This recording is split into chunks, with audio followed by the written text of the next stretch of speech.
மனிதர்களோட ஐடென்டிட்டி அவங்களோட பெயர் தான்.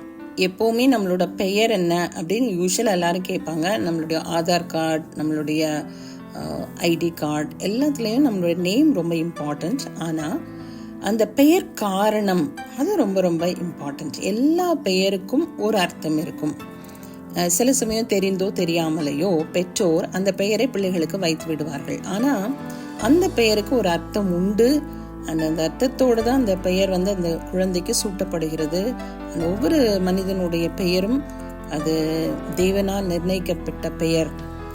யோசேப்போட வாழ்க்கையில பார்த்தீங்கன்னா அவருக்கு 2 பிள்ளைங்க பிறக்கிறாங்க தூர தேசத்துல. அந்த 2 பிள்ளைகளுக்கும் அவர் மூத்தவனுக்கு மனாசே என்றும் 2வது மகனுக்கு எப்ராயிம் என்று பெயரிடுகிறார். யோசேப்பு ஏன் தன்னுடைய முதல் மகனுக்கு மனாசே அப்படின்னு பேர் வைக்கிறாருன்னு சொன்னா, ரொம்ப கஷ்டத்துல யோசேப்பு தன்னுடைய தன்னுடைய பிரதர்ஸ்னால வெறுக்கப்பட்டு அவங்க குழியில போடப்பட்டு வேற இடத்துக்கு போய் அந்த இடத்துல கர்த்தர் அவனை செழிக்க செய்கிறார். அதனால முதல் மகனுக்கு அவர் என் வருத்தம் யாவையும் என் தகப்பனுடைய குடும்பம் அனைத்தையும் நான் மறக்கும்படி தேவன் என் பண்ணினார் என்று சொல்லி மூத்தவனுக்கு மனாசே என்று பெயரிட்டார். 2வது மகனுக்கு நான் சிறுமைப்பட்டிருந்த தேசத்தில் தேவன் என்னை பலுக பண்ணினார் என்று சொல்லி இளையவனுக்கு எப்ராயிம் என்று பெயரிட்டான். தேவன் எப்பொழுதுமே ஒரு மனுஷனுடைய பெயரை ரொம்ப கேர்ஃபுல்லா கேட்பாரு.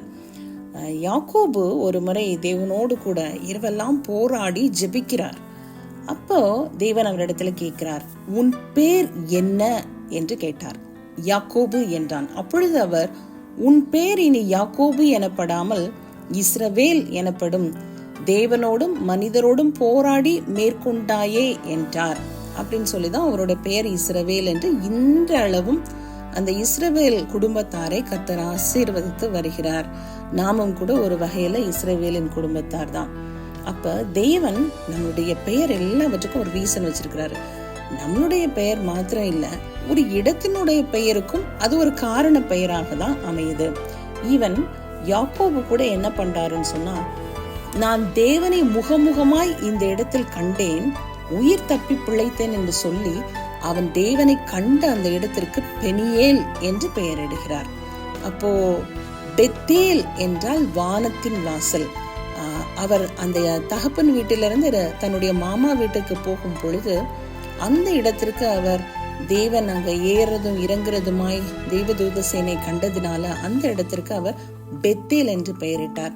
ஆனா திரும்பி தகப்பன் வீட்டிற்கு வரும்பொழுது அந்த இடத்திற்கு அவர் தேவனை முகமுகமாய் கண்டேன், உயிர் தப்பி பிழைத்தேன் என்று சொல்லி பெனியேல் என்று பெயரிடுகிறார். எவ்வளோ ஒரு பியூட்டிஃபுல்லான இன்சிடென்ட்ஸ் பைபிள்ல பார்க்கும் பொழுது. ஸோ நம்மளோட லைஃப்லையும் ஒவ்வொரு மனுஷனுடைய பெயருக்கு பின்னாடியும் ஒரு ரீசன் இருக்கு. அண்ட் ஆல்சோ ஒவ்வொரு பிளேஸுக்கு பின்னாடியும் there is a reason behind. So எல்லாருடைய பெயரை யோசித்து பார்த்தா நம்முடைய பெயருக்கு பின் ஒரு அர்த்தம் உண்டு. ஸோ நம்முடைய வாழ்க்கையும் நம் அர்த்தமுள்ள வாழ்க்கையாக வாழ வேண்டும் என்று நம்ம இறைவனிடத்துல வேண்டிக் கொண்டு ஒவ்வொரு நாளையும் ரொம்ப பியூட்டிஃபுல்லான லவ்லி டேயா ஸ்பெண்ட் பண்ணுவோமா? May god bless these words.